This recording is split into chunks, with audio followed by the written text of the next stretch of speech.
नमस्कार साथियों, मैं सुधीर चौधरी। मैं आपके सामने एक ऐसी रिपोर्ट लेकर आया हूं जो न सिर्फ करोड़ों बुजुर्गों के जीवन को छूती है, बल्कि पूरे देश की संवेदनाओं को झकझोर देती है।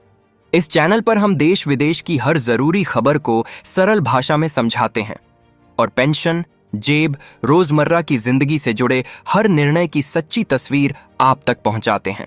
अगर आप सच्ची पत्रकारिता में भरोसा रखते हैं, निष्पक्ष आवाज का समर्थन करते हैं और चाहते हैं कि आपके मुद्दों को बिना डर, बिना दबाव, बिना प्रोपेगेंडा के रखा जाए, तो इंडिया नाउ को तुरंत सब्सक्राइब कीजिए और घंटी का बटन दबा दीजिए ताकि कोई भी जरूरी अपडेट आपसे छूट न जाए। आज की यह रिपोर्ट सिर्फ सूचना का प्रसारण नहीं है, बल्कि उन आवाजों की प्रतिध्वनि है जो सालों से अपने हक की लड़ाई लड़ रही हैं।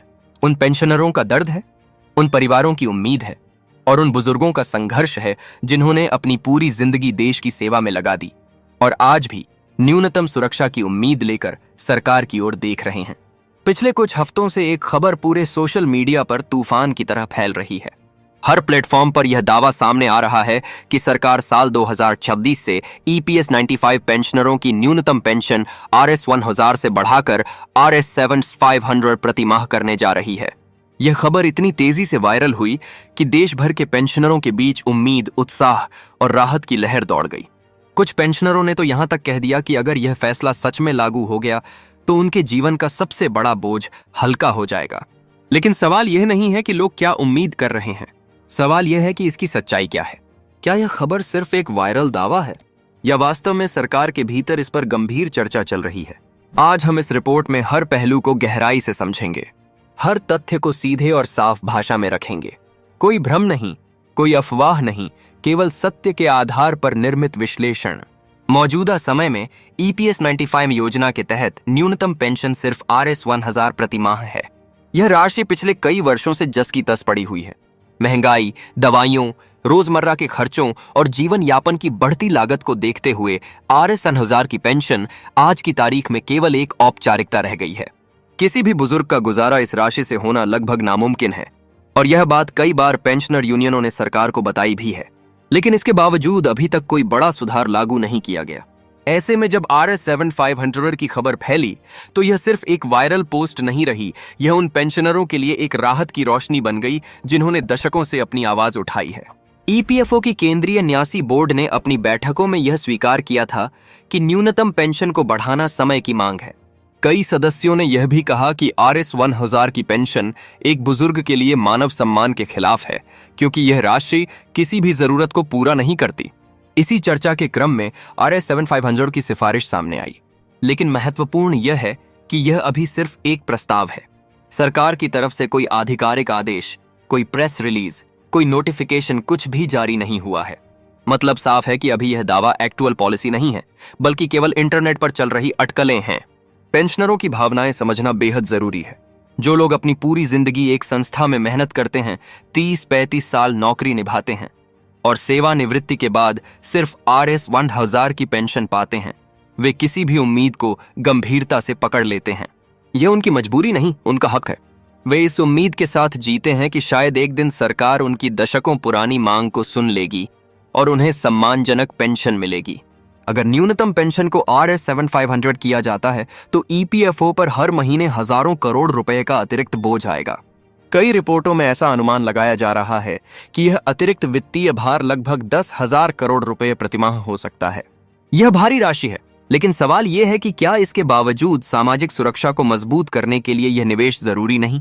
बुजुर्ग नागरिक वह हिस्सा हैं जो करियर के महत्वपूर्ण वर्षों में इस देश को संभाले रखते हैं, परंतु जब वे बुजुर्ग होते हैं तब उन्हें सम्मानजनक जीवन देना सरकार की जिम्मेदारी बन जाती है।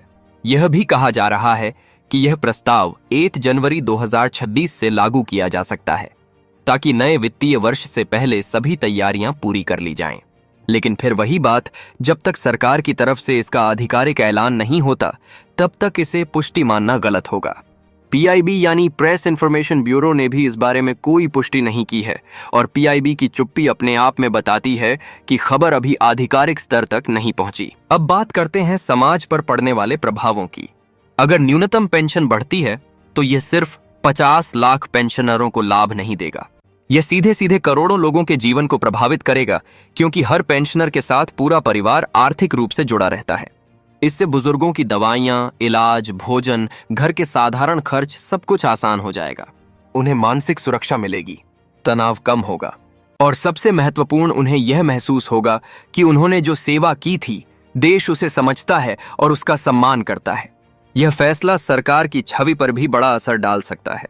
बुजुर्गों का भरोसा जीतना आसान नहीं होता, लेकिन एक बार अगर सरकार ऐसा निर्णय लेती है तो यह एक ऐतिहासिक सामाजिक सुधार माना जाएगा। बुजुर्ग पेंशनर एक मजबूत मतदाता वर्ग हैं। उनके जीवन की सुरक्षा, सम्मान और आर्थिक स्वतंत्रता किसी भी सरकार के लिए महत्वपूर्ण होती है। इसलिए यह सिर्फ एक आर्थिक प्रस्ताव नहीं है, यह एक राजनीतिक और सामाजिक रूप से बड़ा कदम होगा। अगला पहलू है आने वाले वर्षों में भारत की बढ़ती बुजुर्ग आबादी। विशेषज्ञों के अनुसार 2035 तक देश की लगभग 15% आबादी 60 वर्ष से ऊपर होगी। इसका मतलब है कि आने वाले वर्षों में पेंशन और सामाजिक सुरक्षा योजनाओं की आवश्यकता कई गुना बढ़ेगी। अगर आज सरकार इस दिशा में कदम नहीं उठाती तो भविष्य में स्थिति और कठिन हो सकती है। यह कदम केवल वर्तमान पेंशनरों का मुद्दा नहीं है, बल्कि आने वाली पीढ़ियों की सामाजिक सुरक्षा से भी जुड़ा हुआ है। अब बात करते हैं उन आंदोलनों की, उन यूनियन बैठकों की, उन रैलियों की जिन्हें EPS 95 पेंशनरों ने वर्षों तक किया है। उन्होंने सड़क पर उतरकर अपनी आवाज उठाई, ज्ञापन दिया, देश भर में यात्रा की, लेकिन मांग वही रही, सम्मानजनक न्यूनतम पेंशन। इस संघर्ष ने सरकार को भी मजबूर किया कि वह इस मुद्दे पर गंभीरता से विचार करे। लेकिन इस पूरी प्रक्रिया में कई चुनौतियां भी हैं। सबसे पहली चुनौती है वित्तीय बोझ का प्रबंधन। एक साथ इतनी बड़ी बढ़ोतरी करना किसी भी सरकार के लिए आसान नहीं होगा। इसके लिए दीर्घकालिक वित्तीय योजना की जरूरत है। दूसरी चुनौती है प्रशासनिक ढांचे की करोड़ों पेंशनरों का डेटा अपडेट करना, नए भुगतान नियम लागू करना, तकनीकी सिस्टम को अपग्रेड करना, सब कुछ समय और संसाधनों की मांग करता है। तीसरी चुनौती है राजनीतिक सहमति की। ऐसा फैसला तभी लागू होगा जब सभी स्तर पर एक ठोस नीति को मंजूरी मिले। लेकिन इन चुनौतियों के बावजूद एक बात साफ है, समय अब आ चुका है। पेंशनरों की जिंदगी में बदलाव करने की आवश्यकता अब केवल एक मांग नहीं, बल्कि एक सामाजिक जिम्मेदारी है। देश में बड़े बड़े प्रोजेक्ट्स पर होने वाला खर्च अगर सही जगह उपयोग किया जाए तो बुजुर्गों को सम्मानजनक पेंशन देना बिल्कुल संभव है।